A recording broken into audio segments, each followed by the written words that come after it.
নমস্কার বন্ধুরা, পাঁচ মিশিলি কিচেনে আপনাদের সবাইকে স্বাগত। এই রেসিপি এত টেস্টি হয়, গরম গরম ভাতের সাথে ভীষণ ভালো লাগে। এ দিয়ে পুরো ভাতই খাওয়া হয়ে যায়। বন্ধুরা, আজ শেয়ার করব চিংড়ি মাছ দিয়ে পুঁই শাকের পাতা ভাজি রেসিপি। পুঁই শাকের পাতা ধুয়ে পরিষ্কার করে কুচিয়ে নিয়েছি, একদম কচি কচি পাতা নিয়েছি।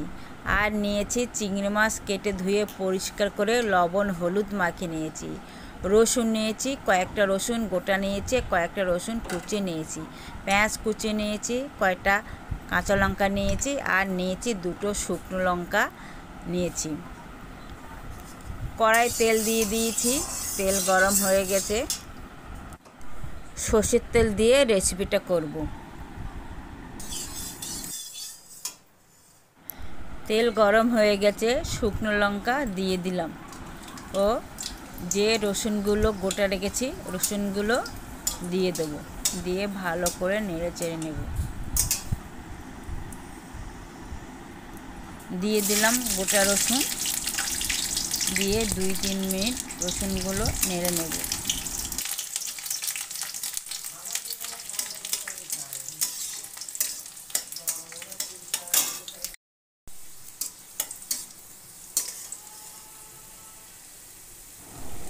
এবার দিয়ে দিলাম যে রসুনগুলো লম্বা লম্বা করে কুচিয়ে রেখেছি, দিয়ে দিলাম। দিয়ে ভালো করে নেড়ে চেড়ে নিলাম।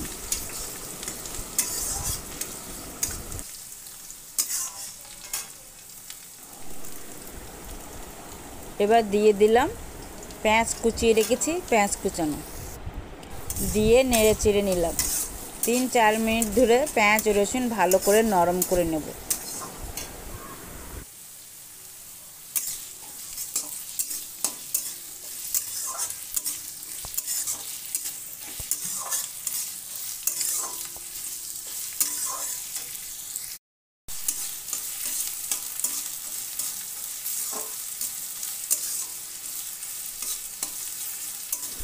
তিন চার মিনিট ধরে পেঁয়াজ রসুন ভালো করে নরম করে নিয়েছি নেড়ে চেড়ে।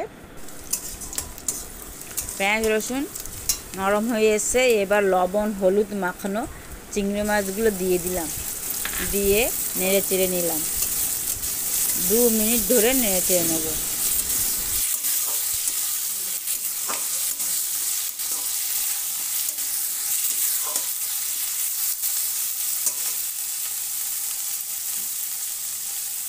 এবার দিয়ে দিলাম কাঁচা লঙ্কা কেটে রেখেছি, দিয়ে দিলাম, দিয়ে নেড়ে চেড়ে নিলাম।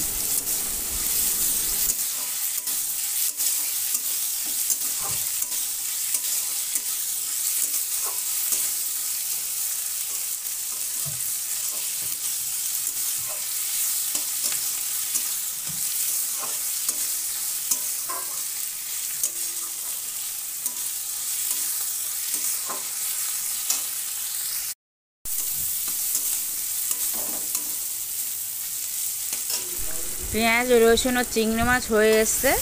এবার পুঁই শাকের পাতা কুচিয়ে রেখেছি, ধুয়ে পরিষ্কার করে দিয়ে দিলাম। পুঁই শাকের পাতার সাথে কচি কচি ডোকাগুলো যতদূর নরম সেগুলো কুচিয়ে পুঁই শাকের পাতার সাথে দিয়ে দিলাম। দিয়ে ভালো করে নেড়ে চেড়ে নিলাম ওপর নিচ করে।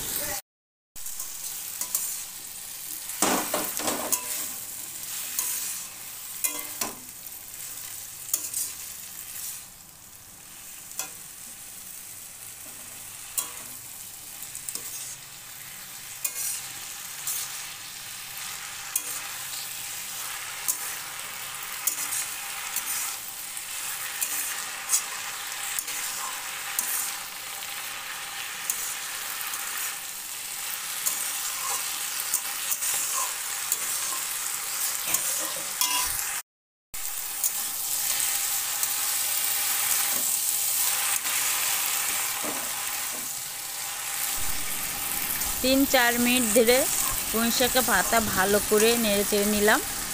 এবার এতে দিয়ে দিলাম পরিমাণ মতন লবণ ও দিয়ে দিলাম সামান্য পরিমাণে হলুদ, দিয়ে ভালো করে নেড়ে চেড়ে নিলাম।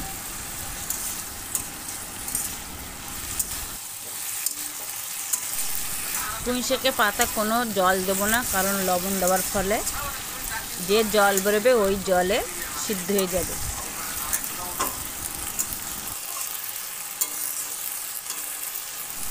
তিন চার মিনিটের মতো ঢেকে রেখে দেব সিদ্ধ হওয়ার জন্য। আঁচটা লোয়েতে দিয়ে দিলাম।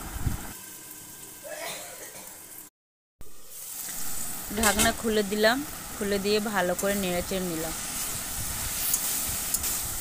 প্রায় সিদ্ধ হয়ে এসছে, আর 3-4 মিনিট এইভাবে নেড়েচেড়ে দেবো।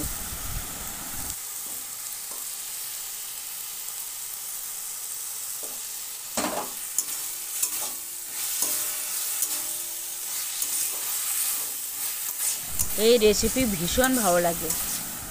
এ দিয়ে গরম গরম ভাত খুব ভালো লাগে। এ দিয়ে পুরো ভাতই খাওয়া হয়ে যায়।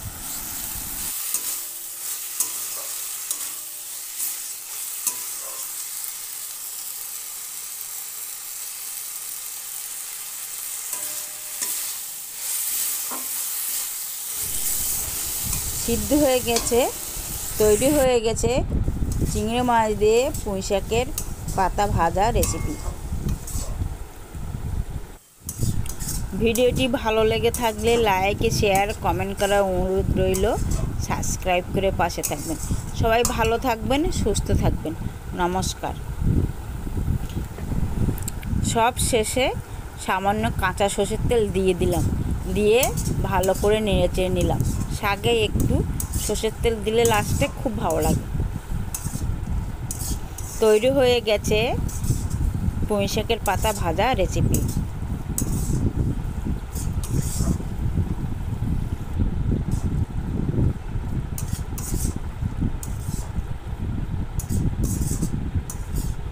এবার একটি পাত্রে উঠিয়ে নিলাম।